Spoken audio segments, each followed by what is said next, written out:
Today we will discuss from Beehives, the first chapter, The Road Not Taken. It is written by Robert Frost. ये chapter class 9 का पहला chapter है और इसको Robert frost ने लिखा है। ठीक है, हम लोग पहले टाइटल देखेंगे। सबसे पहले टाइटल क्या है? The road not taken. Taken का मतलब होता है लेना, लेकिन in this poem the meaning is different. Then what is the actually meaning of taken? That means choose. The road not taken मतलब एक रोड जिसे मैंने नहीं लिया। तो इस बात को कहा कौन? कहने वाला कौन है? पोएट। ठीक है, तो ये जो पोएट है, ये पोएट ये समझाना चाहता है कि जीवन में हर एक मुकाम पे अगर हम लोग जाए, हर कहीं पर भी जाए, तो हमारे लाइफ के साथ में दो रास्ता हमेशा रहती है। हम क्या करते हैं, दो रास्ता पे चलने से पहले अब हम लोग ये डिटरमाइन करते हैं कि कौन सा रास्ता हमारे लिए बेटर होगा, कौन सा रास्ता जो है हमको एक अच्छे गोल पर ले जाएगा। तो ये पहुंचना, ये समझना बहुत ज़रूरी होता है। तो रॉबर्ट फ्रॉस्ट ने इस पोएम के द्वारा ये बताने की कोशिश किया कि रॉबर्ट फ्रॉस्ट के साथ भी ऐसा होता है। और क्या होता है, जब हम लोग पोएम को डिस्कस करेंगे लाइन बाय लाइन तो समझ में आएगा। और साथ ही साथ हम लोग ये देखते जाएंगे कि जो हार्ड मीनिंग है, उस हार्ड मीनिंग को भी हम लोग यहाँ पर डिस्कस कर लेंगे, तो तुरंत इजीली वे से समझ में आ जाएगा। तो चलिए स्टार्ट करते हैं। टू रोड्स डाइवर्ज्ड इन अ येलो रूट। पहला, दो रोड, जानते हैं दो रोड डाइवर्ज माने, डाइवर्ट माने विभक्त हो जाता है, बढ़ जाता है। कहाँ पे? इन माने में, और एक एलोइड। एलोइड का मतलब होता है फॉरेस्ट। एलोइड का मतलब होता है फॉरेस्ट। अच्छा, अगर हम इसको अलग अलग करें तो एलो माने होता है पीला, वुड माने होता है लकड़ी। तो पीला लकड़ी तो ये तो मीनिंग तो गलत हो गया। लेकिन पोएम में कुछ ऐसे वर्ड होते हैं जिसका मतलब जो है मीनिंग जो चेंज हो जाता है। तो एलोइड का मतलब रॉबर्ट फ्रॉस्ट ने यहाँ पे क्यों लिखा? क्योंकि एलोइड का मतलब, एलो का मतलब होता है पीला। तो पत्तियां पीला कब होती है, किस सीजन में हो जाती है? ऑटम सीजन में। जब ऑटम सीजन जब आता है तो पत्ती जो है वो पीला हो जाता है। ठीक है, तो इसलिए हम लोग इसके एलोइड का मतलब क्या समझेंगे? फॉरेस्ट। तो दो रोड जो है डाइवर्ज हो जाती है, जंगल में विभक्त हो जाती है, बढ़ जाती है। एंड सॉरी, और पोएट कहता है क्या कि मैं बहुत दुख में हूँ, बहुत मुझे एक कष्ट है। किस लिए कष्ट है? कि I could not travel both, क्योंकि मैं दोनों रास्ते पे सफ़र नहीं कर सकता था, दोनों रास्तों का एंजॉय नहीं ले सकता था। कौन बोला? आई मतलब कौन? पोएट। पोएट कहता है क्या कि मैं दोनों रास्ते का ट्रैवल नहीं कर सकता था। ठीक है, एंड बी वन ट्रैवलर। और कहता है क्या, यहाँ पे कह रहा है क्या कि मैं वहां पे एक अकेला, उस रास्ते पे मैं एक अकेला ट्रैवलर हूं, एक अकेला चलने वाला हूं। सो आई स्टूड लॉन्ग, और काफी देर तक मैं खड़ा रह करके उस रोड पे मैं देखता रहा कि आखिर कौन सा रास्ता चुनना सही है। लेकिन पोएट फिर कहता है, थर्ड लाइन, नेक्स्ट लाइन में क्या कहता है? And look down one.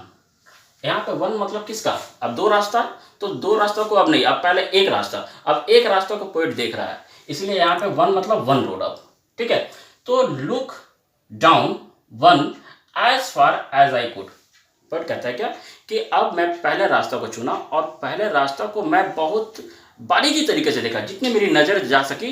As could eyes, as far as I could, जितने दूर तक मेरी नजर गई मैं वहां तक देखता रहा, रास्ता को देखता रहा। कब तक देखता रहा? जब तक ये रास्ता क्या नहीं हो गया, बेंड नहीं हो गया, मतलब कहीं ना कहीं मुड़ नहीं रहा है, तब तक मैं क्या किया, उस रास्ता को देखता रहा। क्लियर? यानी कि कौन सा रास्ता को? पहला रास्ता को। अभी तो इस फर्स्ट स्टेंजा में ये देखने को हमको मिला कि पहला रास्ता को पोएट ने डिटरमाइन कर लिया, देख लिया कि कैसा है। कैसा है? एलोइड से सजा हुआ है, पीले पत्तियों से सजा हुआ है पहला रोड। आ जाता दूसरा, सेकंड स्टेंजा में देखते हैं, देन टुक द अनदर। अब यहाँ पे अदर का मतलब क्या? अब दूसरा रास्ता लिया। देखो यहाँ पे क्या है, पहला रास्ता चुना, अब आ गया यहाँ पे कौन सा रास्ता? दूसरा रास्ता। देन टुक माने अभी हम बताए वहां पे चूज, यहाँ पे सेलेक्ट करना माने चूज करना। तब पोएट अब दूसरा रास्ता चूज करता है। तो क्या बोलता है, जस्ट एज फेयर, वो भी रास्ता उतना ही खूबसूरत था जितना कि पहला, पहला रास्ता भी उतना ही खूबसूरत था जितना कि पहला। So and having perhaps the better climb, और वो भी रास्ता शायद उतना ही अच्छा था। कहता है कि दूसरा रास्ता भी शायद, परहैप्स मतलब शायद, उतना ही अच्छा था, वो भी बेटर क्लेम कर रहा, माने बेटर क्लेम करना माने वो भी रास्ता, जो दूसरा रास्ता है वो भी रास्ता बहुत खूबसूरत है। सो बिकॉज इट वॉज, और वो रास्ता खूबसूरत, यहाँ पे तो बताया क्या कि रास्ता में क्या है, येलोवुड है, और इस रास्ता में क्या है, बिकॉज इट वॉज ग्रासी।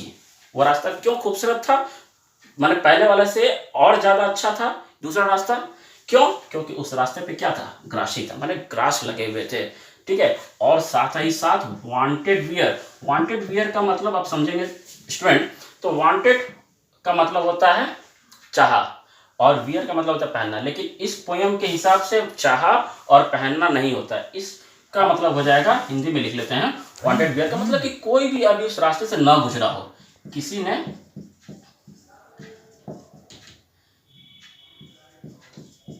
नहीं गुजरा, किसी ने नहीं गुजरा, मतलब उस रास्ते का भी कोई गुजरने वाला कोई ट्रैवलर नहीं है। फिर से समझते हैं, बिकॉज इट वॉज ग्रासी, वो रोड क्यों खूबसूरत था पहले वाले की अपेक्षा, क्योंकि वो रोड ग्रासी था और उस रोड पे अभी तक कोई नहीं चला था, कोई ट्रैवलर नहीं चला था through. So as for that the passing there, इसीलिए जो पोएट है अब ये डिटरमाइन कर लेता है कि मुझे इसी रास्ता पे क्या करना है, चलना है। क्यों, क्योंकि इससे ये समझ में आता है कि पोएट एक एडवेंचर नेचर का है, वो ये जानना चाहता है कि जो इंसान अभी तक इस रास्ता पे कोई नहीं चला, अब पोएट कहता है कि जब कोई नहीं चला तो मैं चलूंगा, ठीक है। क्या बोला, थ्रू एज फॉर, इसीलिए पोएट अब कहता है क्या कि अब वो उसी रास्ते से गुजरेगा, क्यों, क्योंकि अभी तक किसी ने नहीं गुजरा, and had worn them really about the same, और पोएट उस रास्ते पे चलना अब शुरू करता है, मैंने ये डिटरमाइन कर लिया, ठीक है। तो उम्मीद है कि आप लोग को ये समझ में आया होगा, और बाद बाकी जो सेकंड, थर्ड और फोर्थ स्टेंजा है इसके बाद वाला वीडियो में फिर समझाएंगे। तब तक के लिए बाय, थैंक यू।